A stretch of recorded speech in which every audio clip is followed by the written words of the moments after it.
पुष्पे गंधम तिले तैलम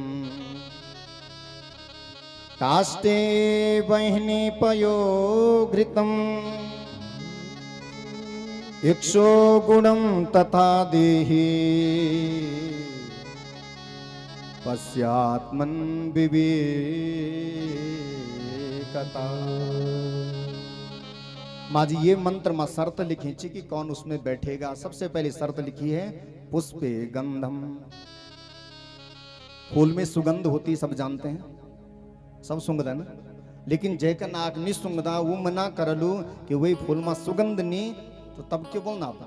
उस फूल में तो सुगंध है, आप मना करें उसकी बात नहीं मानी जाएगी। पहली बात है नासिका आपकी बंद है लेकिन फूल में खुशबू है। फिर दूसरी बात करें तिले तैलम।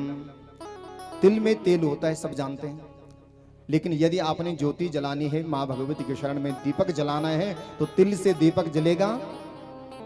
जल्याण तिल से द्यू निजम। हाँ तब तक कुटुन पड़ा लो, उसका घर्षण करना पड़ेगा, उससे जब तेल निकलेगा तो ज्योति जले हो जाएगी। तीसरी बात क्या कह रहे हैं? काष्टे वह्नि। लकड़ी में आग होती है सब जानते हैं, लेकिन आपको ठंड लग रही है, लकड़ी का ढेर आपके सामने पड़ा है तो ठंड भाग जाएगी। लाखों ढेर लगे भागने ठंडन नहीं भागने, केन भागने तिनकने भागने। जब उस लकड़ी से हम उस आग को प्रकट करेंगे तब वो आग उस लकड़ी में जो तेज है हमारी ठंड को दूर करेगा, तब वो हमारी रक्षा करेगा। ध्यान से समझिए को मतलब वहां। और फिर आगे लिखा पयो घृतम। पया कहते हैं संस्कृत में दूध के लिए, दूध में घी होता है सब जानते हैं, लेकिन यदि आपने दीपक जलाना है तो दूध से दीपक नहीं जलने वाला। लेकिन वो दीपक कब जलेगा? जैसे हमारे ध्यानियों ने किया, कितने महीने से वो योजना बना रही थी, पहले उन्होंने दूध को प्रकट किया। दूध बनाना सबसे कठिन नहीं, दही ये सब तो आसान से मिल जाएगा, लेकिन यदि आपको दूध चाहिए तो उसके लिए क्या क्या करना पड़ेगा माँ जी लोगों?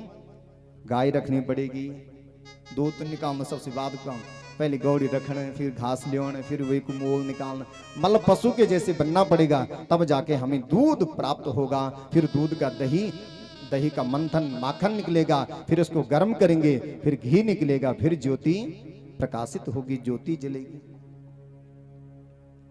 आगे लिख रहे हैं इक्षो गुणम तथा दे। एक और उदाहरण दे रहे हैं, जैसे इक्षु कहते हैं संस्कृत में गन्ने के लिए, और गन्ने से सब जानते हैं उसमें मीठापन जरूर रस निकलता है, लेकिन प्रयोग करने वाले उसमें से अलग अलग ढंग से उस रस का प्रयोग करते हैं। कोई उसका शक्कर बनाते हैं, कोई गुड़ बनाते हैं, कोई चीनी बनाते हैं, अलग अलग उसका प्रकार है।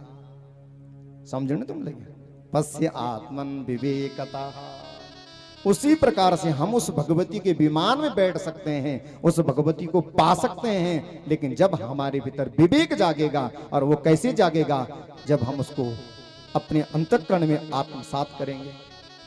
पहले दूध बनेंगे, पवित्र बनेंगे,